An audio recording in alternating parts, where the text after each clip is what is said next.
Nasabi ko lang kayo sa radio interview yung isang memorable yung rock and roll na museum tapos zoo. Pero siguro maliban doon is meron kaming day na after namin mag-content shoot, nag-dinner kaming girls. And, kwento ko ba? Tapos okay. So medyo fancy, fancy restaurant, ganyan. Pasok kami. Siyempre, pormahan namin, casual lang, ganyan. Muntik pa kami pa natin dala, ang dami namin yung dala. So parang muntik pa kami mapasabak kasi sabi namin, hala, Jean Judge ata tayo girls. Parang siguro, pinagkato, may group of girls sabi, makakaganon sa amin. Napaparinig sila sabi, this is a very fancy restaurant, right? Tapos sabi namin, ate mo yung order ka, bilisan mo. Kaya nga, so sabi namin, mas dadamihan pa namin yung order kaysa sa table nila. Yun lang, I love that night. Ganda yung kwento mo sa kanila yung swimming natin, Oregon. Diba nakakatawa? Okay.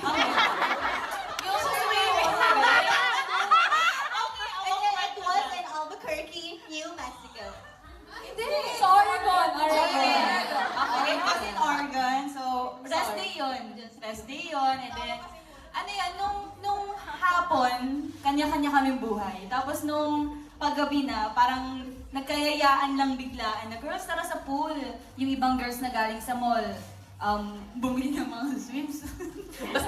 basta bumili sila ng swimsuit kaya gusto nilang mag-swimming. Tapos yung ibang girls kami ni Ate Jo na naka-stop lang sa hotel, sabi namin, sige, baba kami, ganyan-ganyan.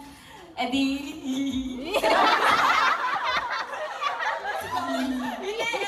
yung itsura kasi ng hotel, ayan yung pool. Tapos ito yung hotel. Mga veranda. Lahat ng rooms may veranda. Kitang-kita kami. Eh di, wala mang tao sa pool. Yay, solo natin. Ang unang na-dip, si Staco, tapos si Ate Maloy. Like two-piece. Tapos si Mix, ano din siya. Biglang may biglang, Kadarating pa lang natin, nagsilabasan na. Nagsilabasan, yung mga... basta actually nakakainis, hindi siya nakakatawa. Nakakainis pa lang, hindi nakakatawa. Kasi pagdating namin doon, wala, tapos ang biglang narinigan nilang may mga babae doon, biglang lumabas yung mga batang lalaki. Mga teenager na lalaki, like obvious na puro bata, ganyan. Tapos habang nag-swimming sila, bumaba din! Nag-swimming din sila. Tapos, ayun, kinocompete namin sila ng inay kasi nagpapapansin sila. So, habang nagbabackflip sila, nagre-race, ang ingay nila!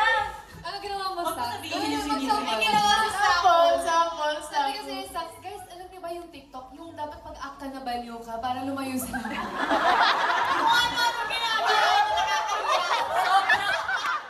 Sobrang weird nila, but I love it. Kasi hindi na sila pinapansin nung guys. Tapos dumating na sila Coach Mickey, umahon na sila. Bakit ni Coach Mickey? Takot sila. Ayun, yun lang.